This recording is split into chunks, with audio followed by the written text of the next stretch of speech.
The Take. I'm Elizabeth Wagmeister. And I'm Clayton Davis, and we're here to give you our take on some of the week's biggest stories.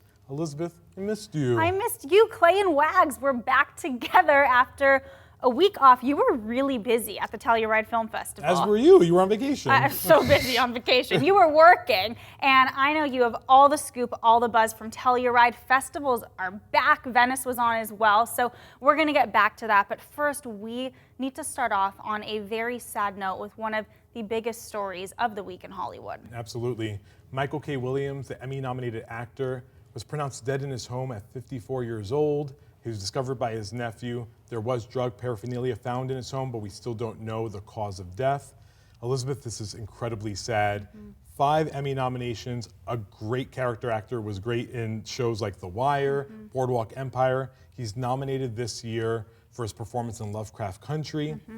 If he does win next week, because that's when the Emmys are, and a very good chance that he will, I'm predicting it to happen, he's not only going to be the first black actor to ever win supporting actor drama, he's also going to be the 7th posthumous acting winner in Emmy history. He'll join Raul Julia, Audrey Hepburn, those elite names. This is a big loss for the industry. It's a huge loss for the industry. People, said when he was alive that he should have had this Emmy a long time ago, and it would be such a great celebration of his life, not just as an actor, but as a wonderful human being. Now, I'm not going to pretend that I knew him, but I did have the opportunity to interview Michael K. Williams a few times, actually in this building for one of our Emmy magazines at Variety. And I just remember he came in early in the morning, he asked for music to be on, he danced the whole time, he just had such great energy and was such a kind soul. So of course our thoughts are with his loved ones and his fans.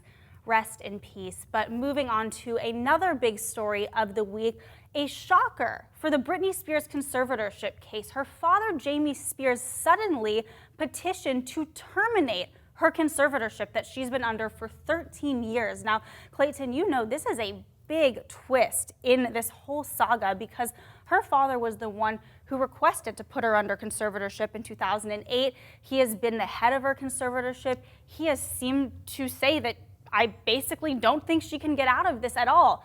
All of a sudden, this turn of events, a change of heart for him. I have to tell you, I've spoken to legal experts and sources close to this case, and they've all told me that this is not necessarily because he's doing this for Britney's best interest. It's because he's feeling the pressure of all the media scrutiny. He feels like he's being villainized, but this really came out of nowhere. Yeah, Papa saw the writings on the wall, right? Knew that this was going to end not well for him, but I think this also is an attempt to absolve himself from responsibility, and that's not cool, right? But no matter what happens here, I think the biggest takeaway we can see is that Britney's gonna get her freedom, hopefully, knock on wood, and that she will be able to live her life like she's been wanting to do for the past 13 years. Absolutely, and Britney's attorney, Matthew Rosengart, he has said that Jamie Spears is going to be held accountable. He can't just absolve himself. He still does plan to conduct a thorough investigation of alleged misconduct. Britney has told a judge that she wants to press charges against her father for conservatorship abuse, but as you said, this definitely seems to be a huge victory for Britney, moving on in the right direction to get out of this conservatorship. With that, let's move to a lighter note, right? Because we have film festivals. Yes. The Venice and Telluride Film Festivals took place this past weekend during Labor Day, and we have big films like Cyrano, Spencer, Dune, The Last Duel, all great movies putting in motion a big Oscar season ahead. We had King Richard, Will Smith in a lead role, giving a fantastic performance. I think he may have emerged as the Oscar frontrunner for Best Actor. We have Best Actress featuring your old classmate, Kristen Stewart, who is fantastic as Princess Diana in a very controversial Spencer, which I believe Neon, who's a distributor, needs to do a better job of letting the public know this is not a conventional biopic. This is not your Princess Diana from The Crown. I can't wait to see it. Yeah, one of the biggest films that came out of the festival were Belfast from Kenneth Branagh, and then we have Kirsten Dunst giving a great performance in The Power of the Dog. Netflix came out of the festivals with some really strong contenders, but also Apple TV Plus, because they were there with the Todd Haynes documentary, The Velvet Underground, his first documentary as the North American premiere.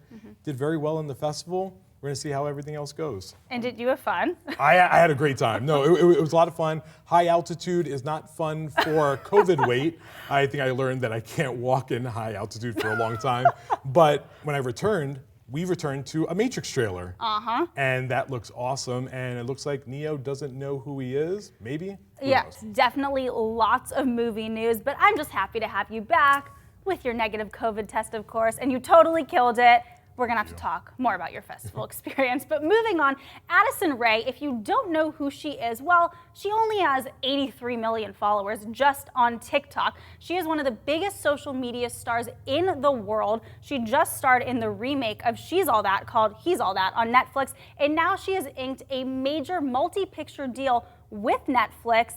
This is a big deal in the industry because Addison Rae is a social media star and now she's crossing over into more traditional media platforms. I'm curious to get your take because you've been covering film for over 15 years. What is it like after covering all these actors to see TikTok stars become potentially movie stars? What this says is everyone has access to build a fan base and a followership for themselves. What's a little disheartening and maybe a little strange that we have to navigate, I've seen so many actors come into this industry, fight to get seen, fight to get roles, but now with no experience in the industry, here's a multi-million-dollar deal at Netflix, and I don't know how I feel about that. Right, well, you're not the only one. There's actually been quite a bit of backlash on social media towards Addison. People are saying, you're not an actor, how could you get this deal? But I've got to tell you, I interviewed her and she told me that even before she was famous on TikTok, she always wanted to be an actor. But so far in the industry, we have not seen gazillions of followers match up necessarily to success on screen. But Addison Rae, so far at least on Netflix, has been a proven success. He's All That, her new movie, has reached #1 in 78 global territories. But lucky for us, we can hear directly from Addison because I just spoke to her at our Varieties Creators Fest and I asked about the pressure that comes with being a social media star who wants to really step into Hollywood, and this is her take. There is a weight that kind of comes on with that because, you know, when you start on something, people kind of hold you under this like bubble of like, oh, this is what you do and this is where you belong. And it's definitely going to be hard to prove to people how passionate and how much of a love I have for acting, and even before I did social media, how much I did enjoy and love it, and how, you know, I was always planning on doing something similar to this, and it's a lot of weight that comes on with that, but it's something that I'm willing to take on and show people that this is truly who I am and what I love to do. That's very interesting, and we'll see if that luck can continue for 5 more movies. We'll have to see what happens with her. I mean, it's interesting. All these streamers, they're clearly going for the followers. Who can blame them? Absolutely. So that brings us now to a little bit of millennial nostalgia. Steve is back. Blue's Clues. Steve took to social media to tell me that I'm doing okay and I look good.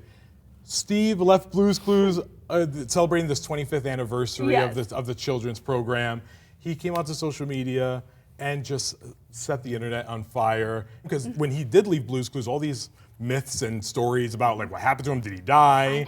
You know, become a drug lord. It was all these like little things. Steve. And he's fine. Look at him. He's wearing a hat and he said, I went to college. It was nothing crazy. But I also got teary-eyed. I grew up watching Blue's Clues. Now, as you said, he did this for the 25th anniversary, but I'm going to put out a theory. I know nothing about this. I have not reported on it yet.